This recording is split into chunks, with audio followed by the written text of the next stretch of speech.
Senator from South Carolina. Thank you. I have been thinking about this. I have been dreading this, and I am now going to do this.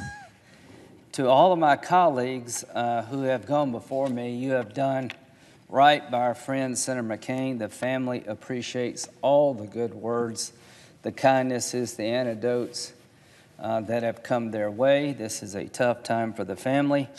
John has 7 wonderful children. Cindy, devoted wife, you really did well by John. But before anything else, I just want to know, I'm going to try to make this somewhat fun, even though I don't feel in a funny mood right now. But the bottom line is, let's start off with the tie. To anybody who may be watching on television, this is a Naval Academy tie. I wore this today, John, to honor you and to annoy you all at the same time. He would constantly tell me, Lindsay, I wish you were in my Naval Academy class. I said, well, that's very nice, John. You know why, Lindsay? I said, no, John. If you had been in my class, I'd been 6th from the bottom, not 5th. I said, thank you very much, John. Humiliation and affection were constant companions. The more he humiliated you, the more he liked you. And in that regard, I was well served. To my colleagues, thank you again so much for what you have done. The only way I know to put this in words that maybe John can relate to is that after a military operation is over, after a mission is complete, the pilots come back and debrief. Or if there's a military operation, do an after-action report. And I thought to myself, what would it say? What would the after-action report for John McCain say? And the purpose of these reports is for lessons learned, so that others will benefit and make sure that we remember. Remember the things that went well and the things that did not, so we'll be better off as a unit, as a nation. The title of the operation was pretty easy. You can say a lot of things about me, but clever is not one of them. Operation Maverick. It began in the fall of 1954, the year before I was born, at the Naval Academy. And it ended the 25th of August, 2018. And what can we learn? The source of the report is me, his political wingman, codename Little Jerk. You've all got your names and you earned them like I did. Who was lucky enough to walk in his shadow and to witness history up close, to be in the presence of a giant at a time everything around us was so small. What did I learn? That a few dumb jokes told over and over actually become funny and can take you a long way in politics, Marco. I'm going to give them to you because John liked you. Lindsay, how hot is it in Arizona? John, I don't know. It is so hot that the trees chase the dogs. I said, well, isn't that funny, John? What's unique about Arizona? I said, I don't know, John. I imagine a lot of things. Barry Goldwater ran for president, lost. Mo Udall ran for president, lost. I ran for president and lost. Lindsay, it's the only place in the nation when mothers tell their children, you can never grow up to be president. Jeff, remember that. Maybe you can break the string. Lindsay, aren't you a lawyer? Yeah, I am, John. He says, you know the difference between a lawyer and a catfish? No, I don't. One's a bottom-dwelling, scum-sucking creature, and the other's a fish. No wonder we did so poorly with lawyers, John. You know why I didn't join the Marines, Lindsay? I said, no, my parents were married.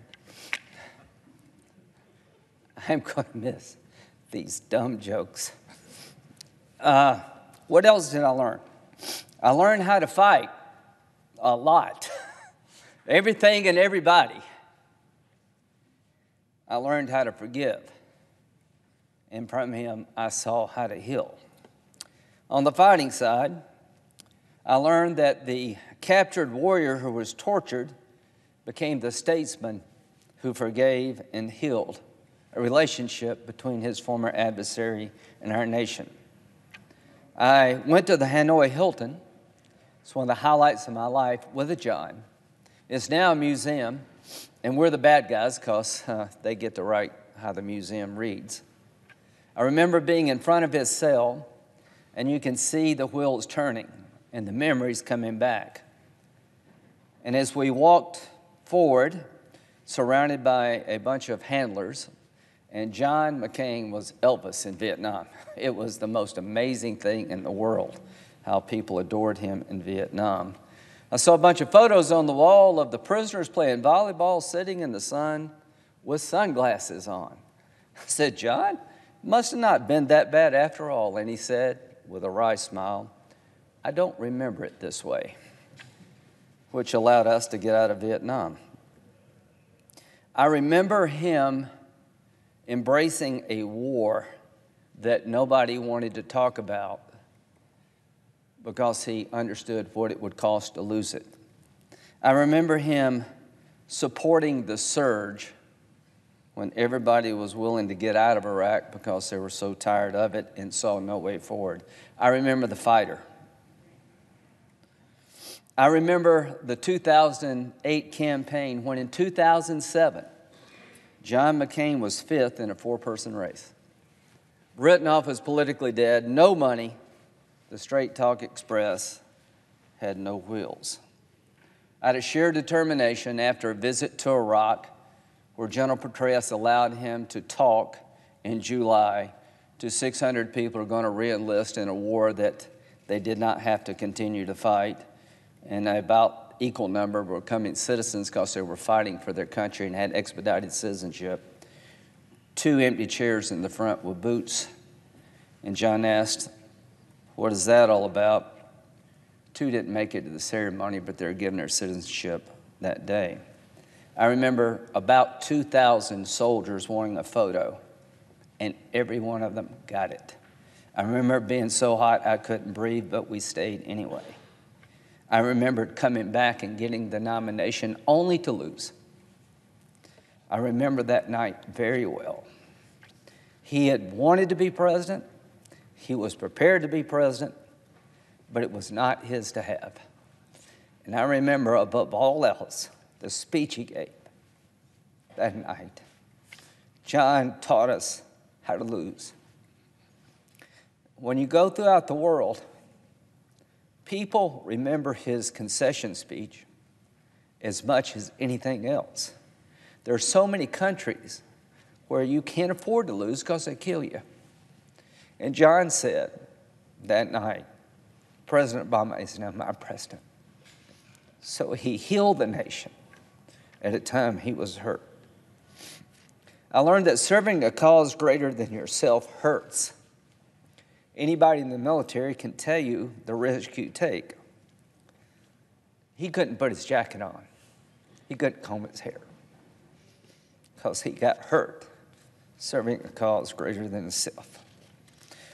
I remember how easy it is to say and how hard it is to do. How hard it is to tell your base, I think you're wrong. How hard it is to solve problems that nobody else wants to talk about. I learned that failure and success are the different sides of the same coin. That John told me I have become better from my failures because it teaches us. And I've been tempted by my success. And without my failures, I would have never been successful. So to those who are striving as a young person, remember John McCain. He failed a lot, but he never quit. And the reason we're talking about him today, and the reason I'm crying, is because he was successful in spite of his failures. For family and friends, the after-action report would say, a relationship with Maverick brought joy and difficulty. Both were your constant companion. He was a difficult man. He could be tough but the joy that you receive from being with him will sustain you for a lifetime. And I am so lucky to have been in his presence. He taught me that principle and compromise are not mutually exclusive and the foundation of a great person as well as a great nation. He taught me that immigration, as hard as it is to solve, somebody's got to do it. And he said to me with Ted Kennedy, you're going to learn, Lindsay, that the other side has to get something too. I have learned that lesson. To my friends on the other side, as long as I'm here, I'm going to remember that you have to get something too. He taught me that when good ignores evil, it may be convenient, but it seldom works. He talked about what would happen in Iraq if we left. He was right. He talked about what would happen in Syria if we didn't get involved. He was right. Why? Because warriors are the best, I believe, at making peace. And the warrior understands the difference between a false peace and real peace. To those who accused him of wanting endless wars, you had no idea what you were talking about. He wanted sustainable peace and understood the consequences of not seeing it through. The soldiers adored him. To those who have traveled with John, you seldom had 2 meals in the same country. You met more people than you could remember, but you were struck by one thing. We're going to really bad places a lot, and those in the military adore this man. He taught me that boldness and practicality must be practiced in equal measure. He believes in climate change, Sheldon, and so do I.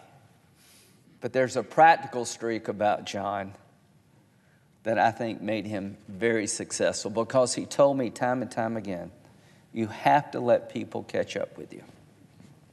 You have to have a rhythm and a pace. There are 100 people in this body from different walks of life. You may think you're right, and over time, if you are, it will be proven. But give your colleagues the time and the understanding to catch up with you.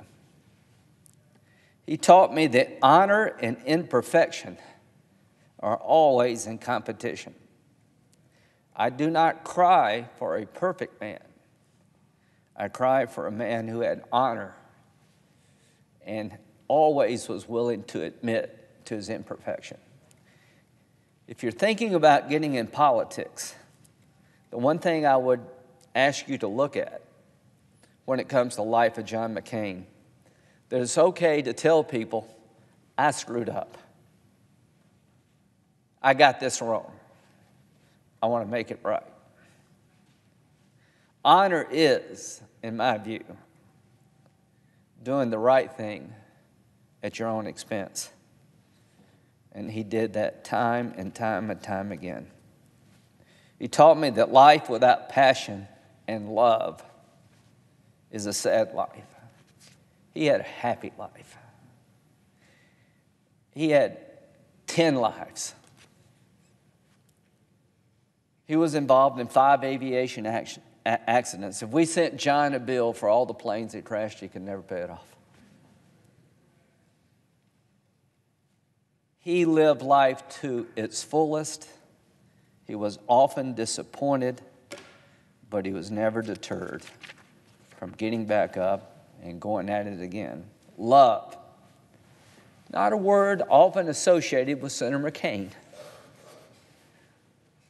but it should be.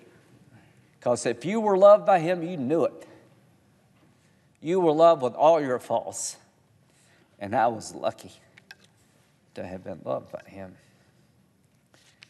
So, how would I characterize Operation Maverick? Wildly successful. It made the world a better place. It gave the nation something to talk about at a time when we can't agree on anything. Not universal acceptance of the life of John McCain, but pretty damn close. The only time MSNBC, CNN, and Fox are saying the same thing. And the only way that happened is because those of us who had the pleasure of being in his presence and those who covered him in your business want to tell the story. I haven't been approached since his death by cab drivers, waiters, cops, and they said, "Sorry for your loss."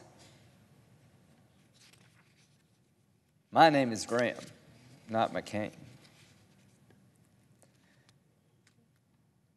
But I feel like a McCain.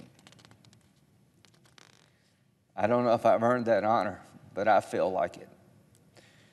The average man and woman in this country got John McCain. And what will it mean for the future? It means there'll be generations of politicians coming along who will be influenced by him. The McCain Institute is alive and well, and its goal is to get young leaders throughout the developing world, expose them to democracy, teach them the art of compromise, the rule of law, and what a legacy. John will inspire courage. He will reinforce the idea nothing is inevitable as long as a few people are willing to fight for what they believe is right. It is going to be a lonely journey for me for a while. I'm going to need your help. And the void to be filled by John's passing is more than I can do. Don't look to me to replace this man. Look to me to remember what he was all about and try to follow in his footsteps. If you want to help me, join the march. If you want to help the country, be more like John McCain. I believe there's a little John McCain in all of us. And the little John McCain, practiced by a lot of people, can make this a really great nation. So, my friend, you did good. You lived in the shadow of a four-star father and a four-star grandfather. You always worried, would you disappoint? You did not. To Cindy and the children, thank you for making me part of the clan. To Team McCain, you taught me what loyalty is all about. To my colleagues, thank you for your kindness. I yield the floor.